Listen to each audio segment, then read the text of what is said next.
샬롬. 8월 12일 월요일 묵상을 함께 나누도록 하겠습니다. 오늘 함께 나눌 말씀은 예레미야 49장 1절에서 22절까지 말씀입니다. 49장 1절에서 6절까지는 암몬에 대한 심판의 이야기가 나오고요. 그리고 7절부터 22절까지는 그 다음에 에돔에 대한 심판의 말이 나옵니다. 먼저 암몬에 대해서 말씀을 드리면, 암몬이 이스라엘 12지파 중에 하나인 갓의 영토를 차지하고 있는 것에 대한 책망의 말씀입니다. 즉, 갓이 차지했어야 할 그 땅을 누가요? 암몬이 빼앗은 거죠. 갓이 도움이 필요할 때 암몬은 오히려 갓을 쳐서 그들의 땅을 정복하고 말았습니다. 그러므로 암몬에 대한 책망은 다른 사람의 약함을 자신의 이익의 기회로 삼는 것에 대한 책망의 말씀인 겁니다. 하나님은 암몬을 타락한 딸이라고 부르십니다. 왜냐하면 그들이 스스로의 힘을 의지하고 교만에 빠져 있었기 때문이죠. 암몬은 흐르는 골짜기를 요새로 믿고 스스로 적들로부터 안전하다고 생각했고, 또한 자신들의 부를 자랑하여 교만에 빠지게 됩니다. 이처럼 스스로를 신뢰할 만한 것이 많을수록 교만에 빠지기 쉽다라는 것을 우리가 암몬을 통해서 볼 수가 있습니다. 그리고 교만에 빠질수록 영적으로 무감각해지며 결국 하나님의 말씀과 반대되는 삶을 살아가는 것은 어떻게 보면 그거는 기정사실인 것 같습니다.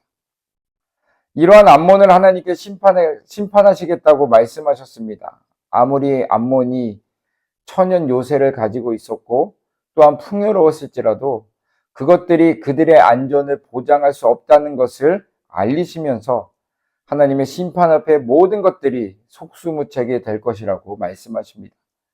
그런데 6절을 보니까 하나님의 심판으로 그들이 안전하다고 믿고 있었던 모든 것을 잃었지만, 그러나 후에는 하나님의 긍휼하심으로 다시 잃었던 것을 찾을 것이라고 말씀하고 있는 것을 보게 됩니다.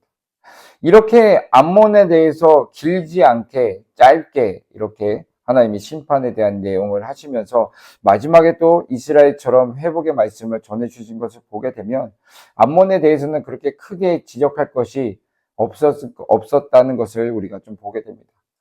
그리고 이어서 7절부터 22절까지 에돔에 대한 하나님의 말씀에 임하게 됩니다.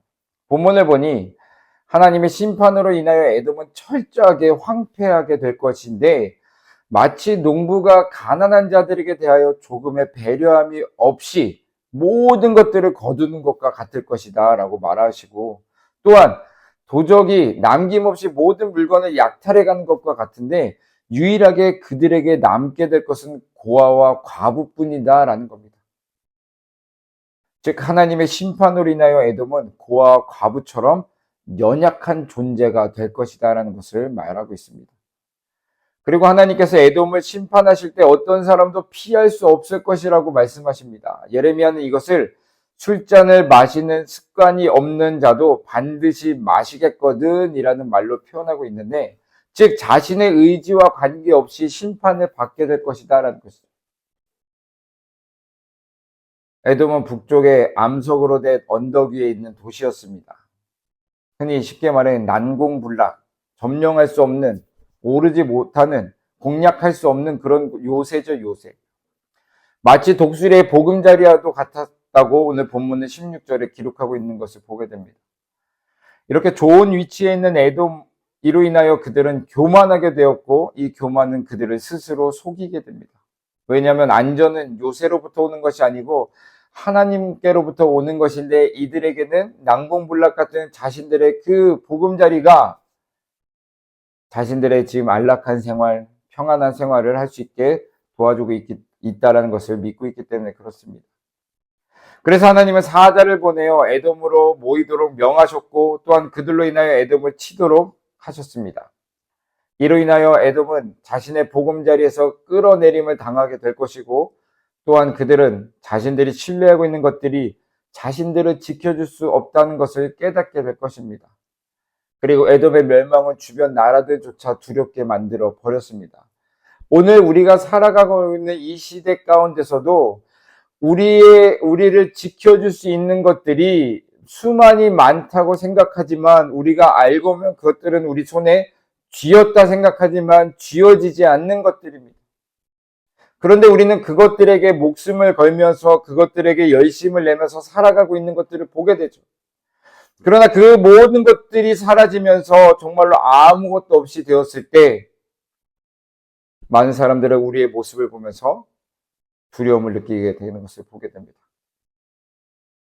저는 오늘 본문을 묵상하면서 나에게는 암몬과 에돔처럼 내가 만든 요새와 같은 것은 없나라는 생각을 해보게 되었습니다. 그러면서 들었던 생각은 자존심, 그리고 고집, 남에게 지기 싫어하는 마음, 그리고 어떻게든 내가 맡은 일은 끝까지 해보려고 하는 그런 모든 것들, 성실함. 이 모든 것들이 이 세상을 살아감에 있어서 내가 만들어 놓은 요새들이 아닌가라는 생각을 해보게 됩니다. 왜냐하면 이렇게 할 때 남들은 인정해 주었고 또 세상에서는 성과를 이루었기 때문에 그렇습니다. 그리고 이것이 무너지면 나라는 존재도 사라져 없어질 것이라는 생각을 가지고 이것을 어떻게든 지키려고 했던 것 같습니다. 그래서 내가 지은 요새가 무너지지 않도록 더 견고히 세워나가는 과정을 지금까지 밟아온 듯 합니다. 그런데 오늘 본문을 보게 되니 내가 세운 견고한 성보다 하나님 안에 있을 때가 더욱더 안전하다고 말씀하시면서 그것을 모르고 있는 이들을 깨닫게 해주시기 위해 심판의 칼을 드시는 모습을 보게 되었습니다. 이 심판의 칼은 다시금 이들의 생각을 바꾸시려고 하는 어떻게 보면 하나님 가운데서는 수술하는 입장일 수도 있겠습니다.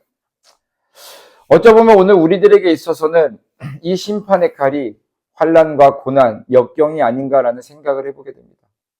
그저 우리를 힘들게 하시기 위해서 주시는 것이 아닌 분명 나에게 있어서 하나님 앞에 섰을 때 불필요한 것들이 있기 때문에 그리고 하나님을 믿고 나아가는 그 삶 가운데서 하나님 말씀에 필요하지 않은 것들이 있기 때문에 그것을 제거해 주시기 위해서 주시는 것이라 저는 생각해 보았습니다. 사랑하는 성도 여러분, 본문에 나오는 암몬과 에돔처럼 오늘 우리들의 모습에서도 똑같은 모습이 있는지 생각해 보는 시간을 꼭 말씀을 읽으시면서 묵상해 보시길 바랍니다. 그리고 만약에 그런 모습이 있다면 오늘 본문을 통하여 하나님께서 우리에게 회개할 수 있는, 즉 돌이킬 수 있는 기회를 주셨다라고 생각하시면서 그 은혜를 주신 하나님 앞에 감사하며 우리가 하나님 앞에 있어서 내려놓을 수 있는 것들은 과감히 내려놓고 나아갈 수 있는 우리 모두가 되기를 주님의 이름으로 축원드립니다.